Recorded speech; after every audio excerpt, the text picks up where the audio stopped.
자, 이렇게 8번째 사건마저 이춘재의 범행일 가능성이 높아지면서 20년 동안 복역했던 윤 씨에 대한 재심이 열릴지가 관심인데요.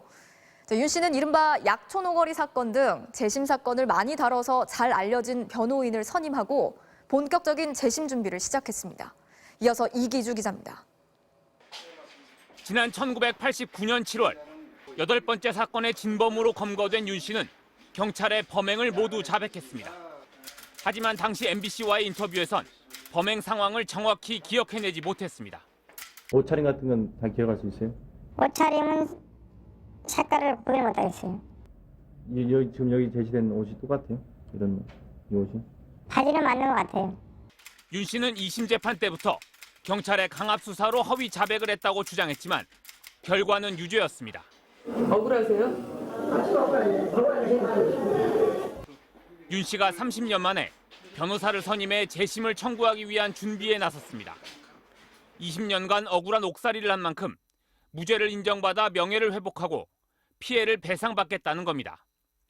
윤 씨가 선임한 박준영 변호사는 이른바 약촌 오거리 살인 사건과 삼례 나라 슈퍼 강도치사 사건 등 재심 사건을 맡아 잘 알려져 있습니다.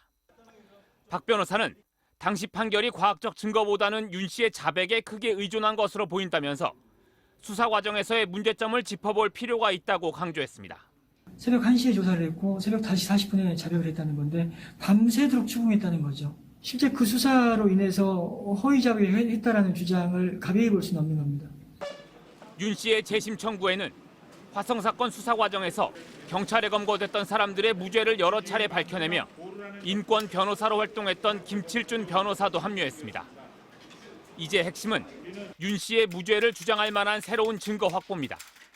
형사소송법에선 기존 판결의 증거물이 위조, 변조됐거나 허위일 때 무죄를 인정할 명백한 증거가 새로 발견된 때 재심이 가능하도록 엄격히 규정돼 있습니다.